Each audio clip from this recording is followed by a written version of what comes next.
Halo guys, welcome back to my channel, di channel YouTube Rifasan AKA. Dan pada kesempatan kali ini kita mau ngopi. Apa itu ngopi? Ngopi adalah ngobrol happy dengan tema kerja di bidang konsultan arsitektur dan juga desain interior. Nah, jadi kita di sini kedatangan narasumber dari Mas Betot. Kita di sini bakalan ngebahas terkait banyak hal guys, baik itu dari kerjanya ngapain aja, kemudian persiapannya apa aja, dan juga kendala, suka duka, dan juga tentunya masih banyak lagi.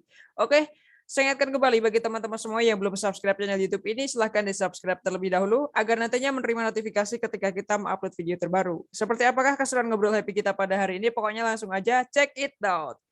Halo Mas Utot. Halo. Mantap, gimana kabarnya Mas? Alhamdulillah masih terhalang dari COVID. Alhamdulillah Mantap. masih clear. Kayaknya habis lulus langsung enjoy banget ya Mas ya. Ya, alhamdulillah sih dikasih jalan buat langsung meluncur lah. Oke, mantap. Mau mulai hal yang baru ya Mas ya di dunia kerja kayak gitu. Iya. Dulu itu di Undip lulus tahun berapa sih Mas? Kemudian jurusannya apa kemarin? Oke, aku lulus tahun 2019 di bulan Agustus tepatnya. Aku dari jurusan D3 Arsitektur. Oke. Itu dulu kuliah kurang lebih 3 tahun di Undip. Terus alhamdulillah lulus tepat waktu. Terus juga alhamdulillah juga lulus langsung dikasih rezeki buat langsung jalan lah. Oke, siap, mantap banget. Oke, jadi kan kita kemarin di sini dapat request Mas dari teman-teman semua terkait dari Kak buatin video dong terkait dari seperti apa toh gambaran terkait di kerja konsultan arsitektur dan juga desain interior kayak gitu. Nah, kebetulan sekali kita dapat kenalan nih dari Mas Betot terkait dari bidang ini ya, semoga kita berharap buat dari Mas Betot mau sharing-sharing nih ke teman-teman semua terkait dari pengalamannya ataupun dari gambaran kerjanya tuh seperti apa kayak gitu. Mungkin bisa diceritain dikit Mas terkait dari perjalanannya setelah lulus sampai dapetin kerjaan itu gimana sih, kayak jatuh bangunnya sampai situ mungkin banyak nih, nggak cuman kayak ngelamar di satu tempat PT aja tapi juga Iya. mungkin banyak gitu Mas. Jadi emang gini sih, kalau kalau kalau aku memang start kerja itu justru malah sebelum lulus. Jadi sebelum lulus aku udah mulai kerja bantu-bantu dosen lah. Kan di kampus kan memang ada beberapa dosen yang memang di teknik itu memang biasanya dosen-dosen mereka biasanya masih berjalan dengan proyek mereka masing-masing. Tuh, jadi kadang itu peluang untuk mahasiswa sebenarnya. Mungkin mungkin nggak cuma di teknik, mungkin sebenarnya di jurusan lain pun mungkin ada peluang-peluang seperti itu. Jadi memang dulu aku udah start kerja lebih dulu daripada teman-temanku yang lain. Ya mungkin temanku yang lain mungkin ada juga yang seperti itu sama seperti aku. Yang awalnya cuma niatnya itu cuma biar nilainya aman gitu. Oke. Aku niatnya cuma biar nilainya aman nih gitu. Maksudnya ngamanin nilai nih biar biar dosennya tuh lebih apa ya? Pay attention to ya kita inilah gitu. Oh, Terus oke dari situ oke. mulai ngebuka channel dari situ mulai mulai dapat relasi dari situ. Akhirnya pas setelah lulus itu ditawarin buat ikut dosen awalnya. Ikut dosen, awal awal aku kerja setelah lulus itu aku jadi 3D animator. Jadi di bidang arsitektur sendiri itu ada memang satu segmen yang itu 3D animator. Jadi memang kalau misalkan mungkin teman-teman semua pernah lihat gitu, mungkin kalau misalkan nih ada proyek pemerintahan, terus kadang ada videonya, ini apa reviewnya nih, yang ada mobil-mobil jalan, terus gedung-gedung nih Benar-benar. apa gitu kan. Dulu aku sempat di situ, Wah, mantap. sampai ya, mengorbankan beberapa laptop. Karena Memang ya apa tuh? berat gitu, berat Oh. untuk operating laptopnya memang berat di situ. Terus aku kerja di situ itu kurang lebih 1,5 tahun. Terus setelah itu aku coba cari kerjaan-kerjaan yang memang maksudnya karena kan waktu itu aku kerjanya dari rumah. WFH berarti ya? Dari rumah WFH. Sebelum sebelum Covid aku udah WFH duluan. Oh, memulai dulu nih Jadi berarti. sebelum sebelum Covid ini menyerang aku udah WFH duluan. Mm-mm. Nah, waktu itu akhirnya kan maksudnya pengen lah, maksudnya ya udah ini buat side job, aku pengen kerja yang memang benar-benar ngantor, aku punya gaji tetap, kayak gitu. Akhirnya mulai cari-cari kerjaan, mulai daftar ke Jobstreet lah, website yang sangat mainstream sekali untuk Oke, teman-teman benar. daftar kerja, untuk apply kerja, itu website yang mainstream banget. Banyak banget orang yang pasti coba-coba lewat sana tapi banyak zongnya. Aku juga salah satunya yang dapat zong dari sana. Tapi juga nggak sedikit juga sih teman-teman yang akhirnya dapat dari situ. Terus akhirnya, ya itu, berawal dari relasi di kampus, waktu itu aku dikasih tahu kalau ada nih teman salah satu dosenku, dia butuh junior arsitek di Mhm. Bekasi. Akhirnya aku coba buat ngirim CV di situ, terus wawancara lewat via online, waktu itu, lewat ya kayak gini, lewat video Zoom seperti Mhm. ini, ya wawancara lewat situ, terus, ngirim portofolio, karena kan memang kalau misalnya di bidangku ini kan memang portofolio itu sangat berarti ya, sangat kepakai banget gitu. Mhm.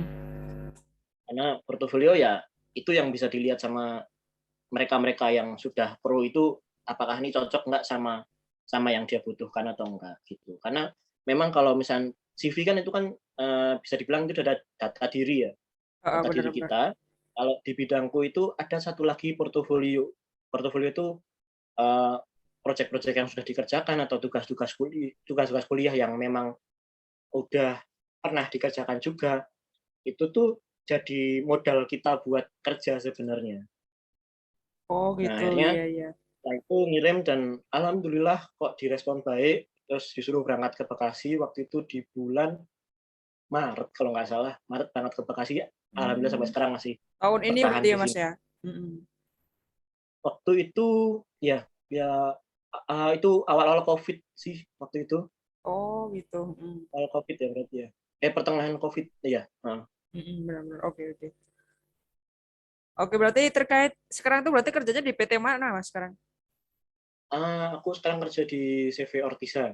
Oh, iya iya, oke oke. Ortisa itu memang bergerak di bidang konsultan eksterior dan interior. Mhm.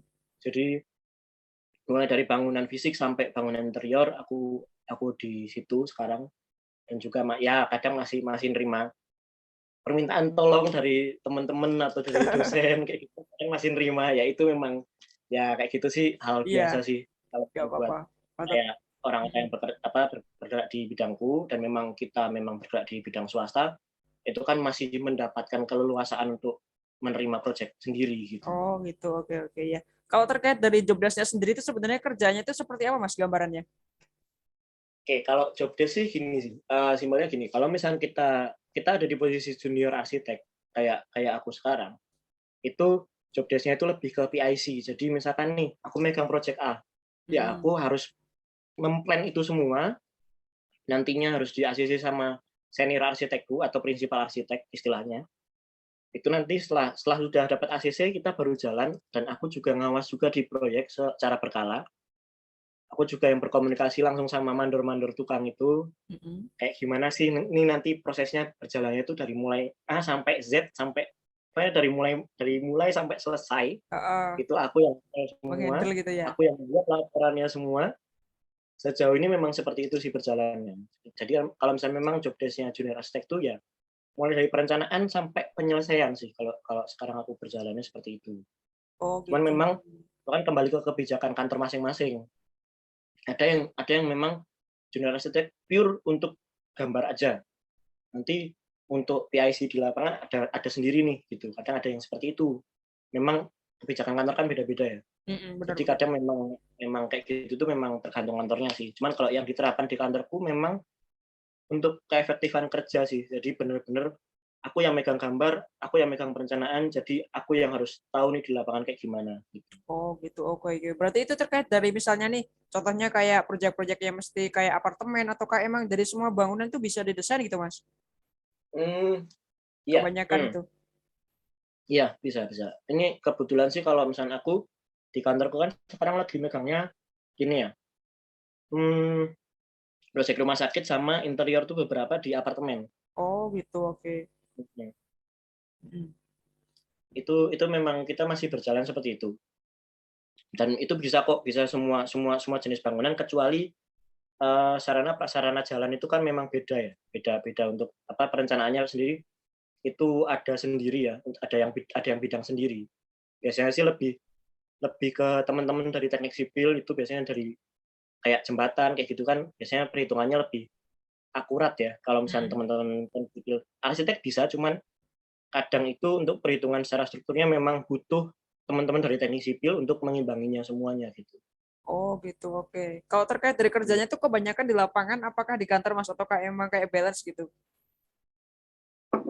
Hmm, kalau untuk kerjanya sih, aku bisa dibilang 40 di kantor, 60 di lapangan. Oh gitu, wah banyak di lapangannya nih ya.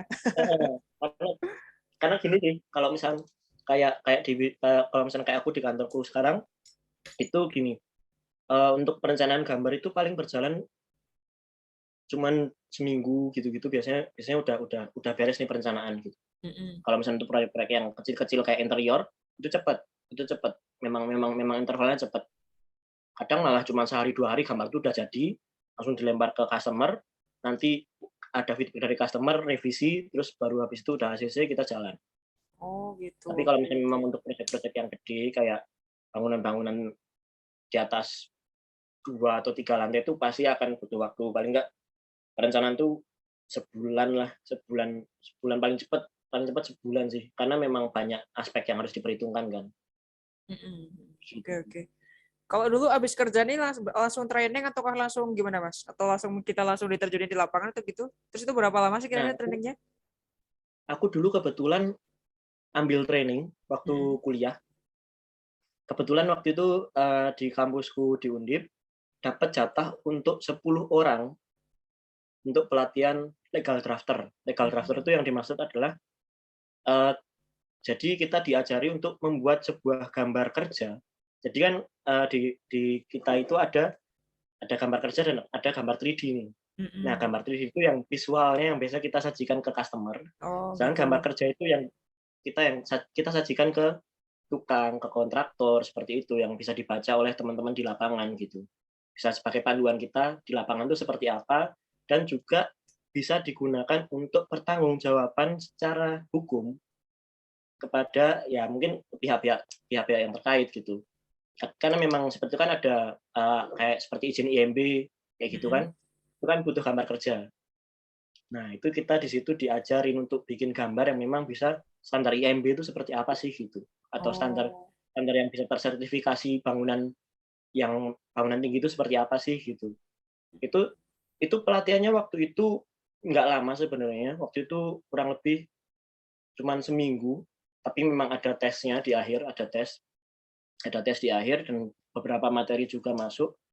Itu sih, waktu itu aku semester berapa ya, semester 6 kalau nggak salah waktu itu pelatihan, dan itu difasilitasi oleh kampus gitu, dan itu Oh. langsung PU, dari PU. Oke oke oke. Dari PU memang ada slot gitu. Ya alhamdulillah dulu bisa ikut masuk kuota 10 orang itu, Mm-mm. Mantap mantap. gitu sih. Mm. Mhm. Oke Mas, kalau terkait dari ketika kita mau buat kayak desain gambar itu berarti kita harus kayak pinter hitung-hitungan nggak sih? Ataukah emang gimana tuh? Ada rumusnya sendiri nggak? Kalau kalau buat gambar sih hitung-hitungan sih, sebenarnya nggak ini ya, nggak yang terlalu apa ya, dibilang Nggak nggak terlalu kepakai detail juga gitu ya? enggak, karena memang pakai, cuman nggak yang krusial gitu. Maksudnya, nggak yang harus apa ya, nggak yang harus ini banget lah gitu, karena memang sebenarnya kalau secara hitungan hitungan detailnya, itu yang jauh lebih megang memang kita harus akuin kalau anak teknik sipil itu jauh lebih megang. Tapi memang Oh anak iya arsitek iya. memang dibekalin juga Mm-mm. ilmu-ilmu dasar hitungannya. Mm-mm. Makanya waktu kuliah memang kita disuruh belajar soal fisika bangunan, soal mekanika teknik itu tetap belajar. Tapi kan itu kan, kalau aku bilang setelah di lapangan itu baru ilmu dasarnya banget. Mm-mm. Oke oke oke. Karena pas di lapangan ketemu anak teman-teman dari teknik sipil tuh, mereka bisa ngasih hitungannya jauh lebih jelimet lagi gitu loh. Waduh Tapi waduh. tetap iya, tetap kepake, dasar-dasarnya tetap kepake, setidaknya kita bisa produksi gambar yang masih memenuhi dasar. Kalau misalnya memang nantinya memang kok itu mau diajukan, biasanya sih kalau aku pasti ngobrol sama temanku yang anak teknik sipil, karena di Mm-mm. kantorku juga ada anak teknik sipilnya. Biasanya aku ngobrol sama dia, "Mas, ini kalau misalkan nih aku gambar gambar bangunan bentang sekian, aku kasih kolom nih, kasih kasih kolom strukturnya, ini ukurannya sekian sekian sekian sekian, jaraknya segini." Gitu. Itu Oh, relevan nggak buat dipakai? Bisa nggak dipakai nih? Bisa nggak dibangun gitu. Nah, berarti nanti kayak biasanya dia ngedraft dulu jelasin. gitu ya Mas ya? Iya. kita pasti bikin draft dulu. Nah, di situ kita buka draftnya itu rame-rame bareng-bareng sama teman-temanku juga di sini. Itu kita ngobrol di situ. Kita benar-benar ya udah gontok-gontokan di awal biasanya. Kalau di kantorku gitu. Oh, oke, Jadi kita siap. Mantap. gontok-gontokan di awal nih dari anak teknik sipil nggak bisa ini harusnya gini gini gini karena ini juga kalau teknik sipil kan juga ngomongin RAB. Benar. Ngomongin RAB-nya secara detail kayak gimana, kayak gitu. Akhirnya kalau di awal gontok-gontokan tapi akhirnya kan ketemu jalan tengahnya biasa sih gitu sih. Oh, oke, Makanya oke, kalau mantap. dibilang perencanaan sih kalau dari arsitek doang aku sih bilang susah karena kita Oke. pasti butuh teman-teman Kolaborasi dari gitu ya, Mas ya. kolaborasi. Oke. Kalau terkait dari suka dukanya apa, Mas, ketika kita kerja di bagian konsultan ini? Suka dukanya ya. Sukanya yang pasti sih ketemu banyak orang. Ketemu banyak orang dari semua kalangan. Karena aku ketemu sama customer yang kayak apa ya, kasarannya tuh uangnya tuh aku aja nggak kebayang. Kok ini orang bisa ngeluarin duit sekian M dengan tidak ada beban apapun gitu. Nyah-nyok Ada gitu ya. yang ada yang kayak gitu, misalkan aku desain nih, ngedesain interior apa eksterior, biasanya sih interior misalkan, interior yang paling gampang. Interior harga sekian, kok dia kok bisa kayak, oh oke, Langsung deal gitu ya. kerjain. Ini tuh aku yang salah bikin harga apa emang dianya yang terlalu banyak uang kayak gitu.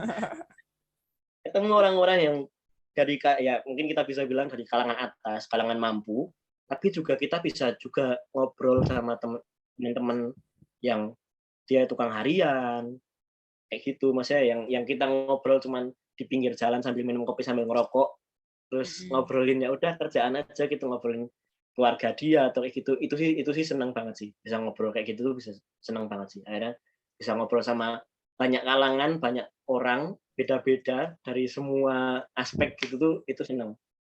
Ya kalau dukanya sih ya yang pasti kalau misalnya pas ada problem ya pasti disalah-salahin sama ownernya kayak gitu. Iyalah, itu udah makanan pastilah setiap proyek itu pasti kan ada masalahnya, itu sih. Kalau dukanya sih itu. Terus kadang tuh juga yang namanya tukang tuh juga karena mereka, eee, aku sih bilang mereka tuh jauh lebih pro di lapangan daripada aku yang belajar di kampus dan teman-temanku yang belajar di kampus. Jadi kadang kita ngomong, "Pak, ini dibikin gini aja sesuai perencanaan." Nah, dia kan dia ada pengalaman nih, "Enggak Mas, aku Bener-bener. tuh dulu tuh bikin rumah kayak gini tuh cuman pakai pakai gini-gini tuh bisa," gitu. Oh, iya, Dan iya. itu sih kadang debat sama tukang tuh kadang tuh juga capek juga kadang. Soalnya Kadang tuh mereka yang di lapangannya langsung gitu kan. iya, maksudnya kadang tuh kayak gitu, maksudnya kayak, "Nggak usah Mas, ini pakai ini aja, pakai pasir aja atau gimana. Ini bisa nih Mas diakali, bisa diakali." Padahal kita di perencanaan tuh udah ada kepastiannya kita harus pakai material A, B, C, D gitu. Tapi Oh kadang gitu. kan bukan di lapangan kadang, "Nggak usah Mas, pakai itu tuh mahal loh, mending pakai ini aja." Kadang kayak gitu. Itu sih paling suka dukanya kayak gitu sih. Mantap, mantap. Pengalamannya berarti banyak banget ya, Mas. Dari baik itu suka dukanya, ketemu customer, dari tukangnya, bosnya, kayak gitu kan. Kalau ketika Ya kita mau cerita masuk, lah, ceritanya yang banyak lah, kalau pengalaman masih masih cetek lah aku lah. masih sambil belajar lagi gitu. Iya. Kalau terkait dari ketika kita mau masuk di bagian konsultan itu emang harus murni dari jurusan arsitektur ataukah emang dari semua jurusan tuh bisa masuk gitu, Mas? Hmm, kalau di konsultan bangunan sendiri sih, sejauh ini memang ya rata-rata memang dari teknik ya, Mm-mm. apalagi untuk tekniknya biasanya arsitektur, teknik sipil, elektro, itu Oh, pasti kepakai. 3 jurusan ini yang udah pasti kepakai. Dan biasanya kalau misalnya tergantung bangunannya, kalau misalnya memang bangunan-bangunan yang kayak bangunan hijau itu biasanya kita melibatkan dari teman-teman teknik lingkungan juga untuk masalah plumbing-nya, pengolahan mm-mm. plumbing-nya, limbahnya seperti apa, itu biasanya kita ngelibatin juga dari teman-teman teknik lingkungan. Tapi memang kalau untuk di konsultan sendiri yang bergerak di bidang bangunan memang ya yang pasti kepakai itu 3 jurusan ini, elektro, teknik sipil, dan arsitektur itu sendiri gitu. Ya Oh, kalau oke. misalnya di kantornya mungkin memang di bagian admin seperti itu mungkin biasanya anak manajemen atau itu masih bisa masuk. Cuman kalau misalnya untuk di konsultannya yang tekniknya banget, yang di divisi tekniknya banget, ya biasanya itu 3 itu sih, yang paling krusial sih 3 ini. Oke, siap, siap, siap. Kalau terkait dari skill yang harus dimiliki ketika kita masuk di kerjaan itu apa sih, Mas? Ataukah kecepatan, ketelitian, atau gimana gitu? Ya, yang pasti itu sih, kecepatan dan teliti itu yang paling penting banget. Terus juga ini sih, public speaking itu juga ternyata penting di semua aspek sih, memang. Di semua aspek tuh penting banget. Jadi memang apa ya, kalau kalau kalau katanya orang Jawa kan, kita tuh hidup di mana aja harus ngomong. Oh, benar. Nah, harus ngomong lah. Apa ya, ngomong tuh, bahasa Indonesianya apa ya? Ya itulah pokoknya kita harus bisa inilah Interaksi mengelola gitu ya. teman-teman kita, interaksi kita dengan teman-teman kita di lapangan seperti itu gimana, dengan interaksi kita dengan owner-nya seperti apa, gimana cara kita buat mengelola nih owner-nya biar biar nggak terlalu worry, nggak terlalu khawatir nih proyeknya takutnya nggak berjalan atau gimana, itu tuh gimana buat ininya, buat bikin dia tetap tetap apa ya, tetap merasa aman, tetap merasa nyaman. Sementara walaupun kita di proyek sedang ada masalah, kita harus gimana caranya biar nih owner nih biar nggak terlalu pusing juga mikirin nih di Oh, lapangan gitu. itu ya ada masalah atau enggak. Nah, sedangkan yang di lapangan nih yang sedang ada masalah, kita harus cepet-cepet buat nyelesainnya bareng-bareng sama teman-teman yang di sana gitu. Oh, oke, oke, oke, oke, siap. Komunikasi, komunikasi itu penting sih, komunikasi. Oke, terutama dari public speaking ya, Mas ya. Ya, Mm. Kalau terkait dari ini Mas, sistem gajinya di sana itu gimana sih? Apakah modelnya UMR ataukah emang mungkin kita dapat komisi mungkin setiap kali nyelesain proyek ini, proyek itu gitu, Mas? Mungkin bisa jelasin sedikit hmm. kayak gambarannya gitu? Jadi kalau misalnya kayak di kantorku sendiri sih sistemnya kan ya ada gaji pokok, ada marketing fee, ada Mm-mm. technical fee gitu. Biasanya kalau misalnya di kantorku seperti itu, tapi kan itu kebijakan masing-masing kantor ya. Mm-mm, bener. Kayak gitu kan itu kebijakan masing-masing kantor. Apalagi kalau di swasta kayak aku kayak gini kan, memang kantor tuh punya hak untuk mengatur seperti apa sih untuk gaji apa karyawan-karyawannya gitu kan. Kalau di Mm-mm. aku seperti itu. Jadi dipisah ada tiga jenis. Itu ada gaji pokok, itu gaji yang memang sudah tetap setiap bulannya. Setiap bulannya tuh akan itu yang udah tetap, Mm-mm. pokoknya gaji pokok. Dan ada juga marketing fee dan technical fee. Marketing fee ini biasanya tuh yang dapatkan teman-teman dari marketing. Iya, bener. Mereka yang mereka yang dapat dari tim marketing ini biasanya kalau misalnya dapat proyek, mereka akan dapat ini marketing fee. Fee-nya juga. Terus kalau dari kita yang tim teknik ini, kalau akan tim teknik nih, Mm-mm. itu nanti akan dapat technical fee ketika proyek itu sudah mau berjalan, sudah DP. Oh, Biasanya kayak gitu. gitu. Tapi tidak menutup kemungkinan juga kalau anak teknik juga dapat marketing fee. Ketika memang proyeknya datang dari aku gitu. Oh, gitu. Iya, iya, iya. Jadi, di kantorku sih sistemnya seperti itu. Maksudnya kayak semua orang boleh jualan, semua orang boleh cari customer. Gitu sih. Lebih terbuka sih, open sih kalau misalnya di Lebih kantorku kayak fleksibel gitu. berarti ya, Mas ya. Nggak harus harus marketing juga kayak gitu kan? Kalau misalnya memang dari tim teknik ada bisa mendatangkan proyek, ya kenapa enggak kita kerjakan gitu. Maksudnya Oh, di oke, kantorku ini oke. lebih kayak gitu sih, fleksibelnya seperti itu. Kalau terkait dari kendalanya selama bekerja di sini itu apa, Mas? Paling kendalanya sih waktu ya, karena memang eh, yang namanya lapangan tuh nggak bisa diprediksi kan, Mm-mm. nggak bisa Bisa diprediksi kapan aja gitu masalahnya ya? tuh datangnya jam berapa, ada masalah apa, segede apa masalahnya, urusannya sama siapa, itu kan kadang nggak bisa diprediksi. Jadi kadang pernah kok aku jam 9 malam aku jalan ke proyek dan baru pulang ke rumah tuh jam 3. Jam 3 pagi tuh. Habis dari kantor Jadi langsung ke proyek berarti ya? jadi udah jam kantor udah selesai jam 5, tiba-tiba ditelepon sama tukangku katanya bermasalah sama security. Padahal udah bikin surat lembur, tapi security-nya ngerasa dia belum terima surat lemburnya, ya kayak gitulah di lapangan. Oh, Terus gitu. akhirnya security nggak mau tahu, panggil bosnya ke sini gitu katanya gitu kan. Ngontaklah ke orang kantor telepon ke aku. Akhirnya ya udah aku sama temanku berdua langsung jalan ke lokasi. udah nungguin sampai benar-benar selesai semua kepasang, kita baru pulang. Mantap. Nungguin tukang lembur juga nih. Iya, ya cuma nonton aja, nonton tukang kerja gitu. Oke Mas, kalau terkait dari skill berbahasa Inggris itu seberapa penting Mas kalau di ini apa namanya kerjaan jadi konsultan itu Mas? Kalau misalkan untuk di konsultan sendiri sebenarnya karena sekarang ini juga proyeknya tuh udah nggak nutup kemungkinan kita dapat proyek dari orang asing. Mm-mm. Sebenarnya itu sangat penting sih. Bahasa Inggris tuh penting sih buat aku bisa bilang bahasa Inggris tuh kalian mau kerja apa aja, Jadi di paling nggak plus gitu kalian ya. bisa bahasa Inggris lah. Paling nggak kalian bisa ngomong bahasa Inggris lah. At least maksudnya kayak cuman sekedar ngomong yang ini aja yang dasar-dasarnya aja mungkin Kayak basicnya gitu ya. apa di bidang kalian masing-masing basic-basic yang di bidang kalian masing-masing aja gitu. Paling nggak kayak gitu tuh paling nggak bisa lah, bisa buat ngomong, paling nggak buat menanggapi mereka ngomong paling nggak bisa gitu karena memang sekarang tuh udah zamannya memang udah apa ya udah Modern banget gitu datangnya kan. dari mana-mana gitu datangnya dari mana-mana bahkan kayak kemarin aku proyek di Mekarta baru di Mekarta bahkan nggak bahasa Inggris doang kemarin proyek di Mekarta interior kerjain dan memang ada sedikit problem waktu itu sama apa kelistrikannya aku harus konsultasi sama pihak Mekartanya dan kebetulan ketemunya memang di Mekarta kan ada beberapa yang tenaga ahlinya memang dari Luar juga Cina, gitu. Oh dari gitu. luar. Seperti itu memang ada beberapa tenaga ahlinya.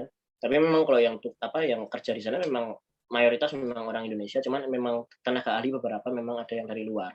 Hmm. Itu bahkan bahasa Inggris aja dia juga nggak terlalu, jadi juga itu agak PR juga sih waktu itu memang ngobrol sama orang asing sih memang PR juga. Dan juga di Mekarta tuh juga ternyata juga customer-nya juga macam-macam gitu. Kadang juga ada orang Korea, Mm-mm. ada orang Jepang, ada orang Cina juga di sana yang ownernya apa apartemennya tuh dari beberapa negara karena memang di daerah Cikarang kan memang itu kan daerah industri ya dan Iya memang benar. banyak banget nih gitu maksudnya kayak orang-orang luar yang memang bekerja di situ dan memang mereka tuh bahasa Inggrisnya juga belum terlalu lancar apalagi bahasa Indonesia akhirnya mereka juga ngobrol sama kita juga mungkin agak kesulitan tapi memang mayoritas dari mereka memang sudah bisa bahasa Inggris makanya itu kita penting banget sih bisa bahasa Inggris karena apalagi kalau di daerah sini sih itu penting banget sih karena banyak banget orang-orang luar sih di sini kerjaan tuh memang harus dituntut paling nggak kita bisa basic bahasa Inggris gitu. Oke, siap, siap. Oke, sekarang ini pertanyaan terakhir Mas, buat terkait dari Hmm? pesan buat adik-adik semua yang besoknya tuh pengen kerja di bidang konsultan arsitektur itu apa sih? Mungkin bisa disampaikan terkait dari mungkin persiapannya juga apa kayak gitu Mas. Oke, mungkin buat teman-teman yang mau ke bidang ini juga ke konsultan gitu-gitu, mungkin yang pasti kalau misalnya kalian masih kuliah dari sekarang perbanyak relasi karena relasi kalian yang akan menolong kalian nantinya ketika kalian lulus. Sumpah itu bener banget memang omongan itu kayak gitu aku udah Power buktiin of sendiri. relasi. Relasi benar-benar nolong. Bahkan ketika nantinya kalian sudah kerja, nantinya kalian kerja di bidang ini, bidang konstruksi atau bidang konsultan seperti seperti ini tuh relasi kalian bakal kepake banget gitu. Karena kalian nggak tahu kalian akan mengerjakan proyek di daerah mana, di tempat mana, bahkan mungkin kalian proyeknya internasional kalian mengerjakan di negara mana, relasi itu sangat penting karena jujur aja kadang tuh kita sebagai konsultan juga mau nyari tenaga tukang tuh juga butuh relasi. Mm-mm. Kita harus cari kenalan juga nih tukang yang bagus yang mana yang bisa dipercaya yang mana. Karena kita nggak bisa cuman berhenti cuman ya udah kita cuman konsultan terus kayak ya udah kayak ya aku kan cuman bikin perencanaan doang gitu. Tapi Mm-mm. ketika nanti owner owner kalian kok minta buat sekalian dibangunin dong, pasti kan kalian punya tukang dong kayak gitu. Kalian kalau misalnya kalian nggak punya koneksi tukang atau kontraktor atau apa relasi relasi mana gitu, kalian akan kelabakan di situ. Gitu. Oh, Yang pasti gitu. sih perkuat relasi karena ketika kalian kerja jauh, apalagi ngerantau kayak aku, Bukan orang relasi situ sangat penting juga. sekali. Dan pokoknya sih intinya kalau ketika kalian nanti kerja dan di bidang konsultan atau konstruksi, nantinya kalian ketemu tukang atau apa, selalu ingat kalau mereka itu bukan bawahan kalian, mereka itu partner kerja kalian. Tanpa mereka, apa yang jadi perencanaan kalian tidak akan pernah terwujud jadi kenyataan, jadi bangunan yang kalian pengen. Jadi jangan pernah merendahkan profesi orang lain, karena mereka yang membantu kalian untuk mewujudkan segala perencanaan kalian itu. Oke, siap. Mantap banget. Ada lagi nggak, Mas? Atau udah cukup itu sebelum kita tutup buat perbincangan ngobrol happy kita kali ini? Udah sih, paling itu sih. Paling itu Oke, sih. oke. Oke, oke teman-teman, mungkin cukup itu aja buat pembahasan kita terkait dari kerja di bidang konsultan arsitektur dan juga desain interior. Makasih banget buat dari Mas Butet yang udah mau sering-sering ke teman-teman semua. Pokoknya ilmunya sangat bermanfaat banget. Semoga bisa ke depannya bisa menjawab terkait dari kebingungan teman-teman yang kemarin sempat menanyakan terkait dari gambaran bidang kerjaan itu apa kayak gitu. Oke, mungkin cukup sampai di sini aja perbincangan kita pada hari ini. Terima kasih bagi kalian yang udah menonton video ini. Jangan lupa like dan juga subscribe di YouTube Rifasan Aka. Dan juga see you the next time video. Dadah!